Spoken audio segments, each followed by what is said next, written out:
नमस्कार किसान साथियों इसबगोल की खेती। साथियों, इसबगोल एक महत्वपूर्ण नकदी फसल है जिसकी खेती कर कृषक अपनी आय बढ़ा सकते हैं।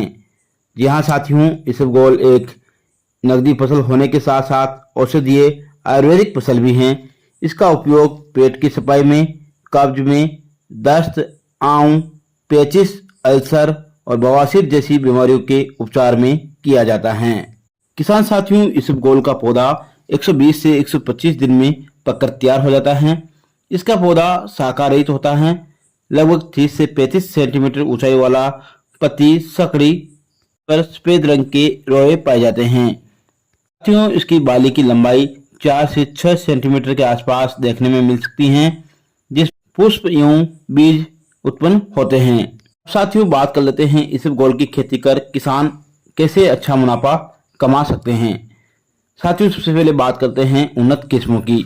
सबसे पहले बात करते हैं गुजरात इसबगोल उन्नत किस्म की। तो साथियों, ये किस्म 120 से 125 दिन में पककर तैयार होती हैं। साथियों, अगर हम इस वैरायटी की पैदावार क्षमता की बात करें तो लगभग 5 से 6 क्विंटल प्रति एकड़ पैदावार देने की क्षमता रखती हैं। इसमें साथियों भूसी की मात्रा 28 से 30% तक पाई जाती है। साथियों, ये किस्म राजस्थान, गुजरात, मध्य प्रदेश के लिए उपयुक्त हैं। साथियों, दूसरी इसबगोल की वैरायटी है RI-89। साथियों, RI-89 राजस्थान के शुष्क व अर्धशुष्क क्षेत्रों के लिए उपयुक्त मानी गई हैं। यह किस्म लगभग 110 से 115 दिन में पककर तैयार होती हैं।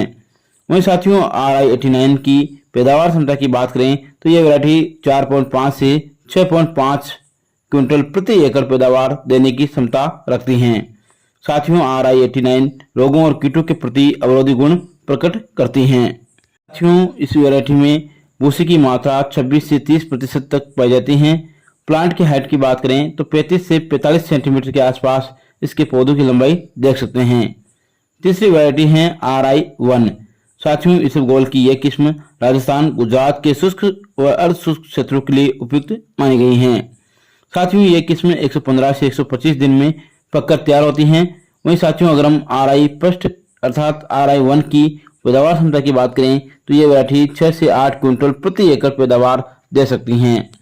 साथियों, चौथी वैरायटी है जवार इसबगोल 4। साथियों, ये किस्म मध्य प्रदेश, राजस्थान, गुजरात, उत्तर प्रदेश के लिए उपयुक्त हैं। ये किस्म लगभग 125 दिन में पक जाती हैं। बात करें पैदावार क्षमता की तो साथियों, जवार इसबगोल 4 5.5 से 7.5 क्विंटल प्रति एकड़ पैदावार देने की क्षमता रखती हैं। अर्थात साथियों, जवार इसबगोल 4 वैरायटी 5.5 से 7.5 क्विंटल प्रति एकड़ पैदावार देने की क्षमता रखती हैं। साथियों, पांचवी वैरायटी है हरियाणा इसबगोल 5। साथियों, यह किस्म लगभग 125 से 130 दिन में पककर तैयार हो जाती हैं। पौधों की हाइट की बात करें तो लगभग 35 से 45 सेंटीमीटर के आसपास इसके पौधों की लंबाई देख सकते हैं। साथियों, हरियाणा इसबगोल 5 की पैदावार की बात करें तो ये वैरायटी लगभग 6 से 7 क्विंटल प्रति एकड़ पैदावार देने की क्षमता रखती हैं।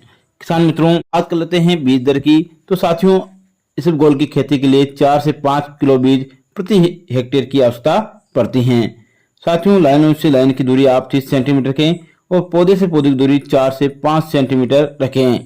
किसान मित्रों, बुआई से पूर्व बीजों को 2 ग्राम डाइथेन M45 तथा 1 ग्राम बायोस्टिन या मेटालेक्सिल 35 SD से 6 ग्राम प्रति किलोग्राम बीज की दर से बीजोपचार अवश्य करें। क्योंकि साथियों, इसके बीज बहुत छोटे होते हैं, अतः इसमें बराबर मात्रा में रेत मिलाकर कतार में या फिर छिड़काव विधि से बुआई करें। क्यों बुआई करते समय ये सावधानी अवश्य रखें कि बीज 2 सेंटीमीटर से ज्यादा गहरे न जाए। प्रकार साथियों, प्रति हेक्टेयर 6 से 7 लाख पौधे होने चाहिए। मित्रों, बात कर लेते हैं खाद और उर्वरकों की। तो साथियों, बुआई के समय, अंतिम जुताई के समय आप 4 से 5 टन प्रति हेक्टेयर वर्मी कंपोस्ट खाद का उपयोग करें।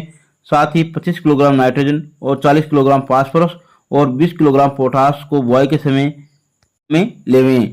वहीं साथियों, 25 किलोग्राम नाइट्रोजन जब आपकी फसल 25 से 30 दिन की अवस्था हो जाए और पहली सिंचाई करें, उस समय आप 25 किलोग्राम नाइट्रोजन का उपयोग कर सकते हैं। बात कर लेते हैं सिंचाई की। तो साथियों, इसबगोल की खेती के लिए बोआने के तुरंत बाद सिंचाई करें। मिट्टी में अच्छे अंकुरण के लिए 5 से 6 दिन बाद हल्की सिंचाई करें। अंकुरण के उपरांत 30 दिन बाद कल्ले निकलने की अवस्था पर पर सिंचाई करें। इसके बाद साथियों दूसरी सिंचाई 60 दिन बाद करनी चाहिए। मित्रों 2 सिंचाइयों के बाद सिंचाई नहीं देनी चाहिए, अन्यथा बीमारियों और कीटों का प्रकोप बढ़ सकता है। साथियों अपनी उपज में भी कमी आ सकती है। किसान साथियों बात कर लेते हैं कटाई और मड़ाई की।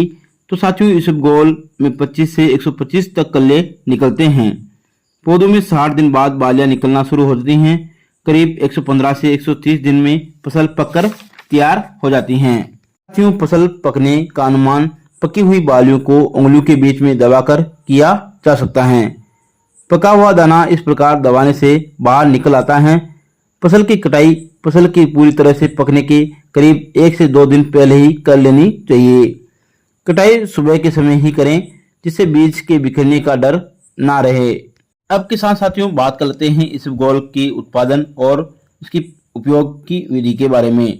किसान साथियों इसबगोल की भूसी जिसकी मात्रा बीज के भार का 30% होती है, जो कि सबसे कीमती एवं उपयोगी भाग होता है। अर्थात साथियों इसबगोल के जो बीजों के ऊपर जो छिलका पाया जाता है उसे भूसी कहते हैं, वही इसका उपयोगी भाग होता है। बाकी 70% में 65% गोली, 3% खाली और 2% खारी होती हैं। साथियों भूसी के अतिरिक्त तीनों भाग जानवरों को खिलाने में काम आते हैं। चारा भी पशुओं के खिलाने में काम आ जाता है। इसकी 9 से 10 क्विंटल प्रति हेक्टेयर तक उपज मिल जाती है। इस प्रकार साथियों अपन अच्छी वैज्ञानिक खेती करके इसबगोल की लगभग 9 से 10 क्विंटल प्रति हेक्टेयर तक पैदावार आसानी से ले सकते हैं। किसान साथियों अगर आप नए हैं और हमारे अपने कृषि खेती YouTube चैनल को अगर आपने अब तक सब्सक्राइब नहीं किया है तो सब्सक्राइब जरूर करें, लाइक करें और शेयर करें।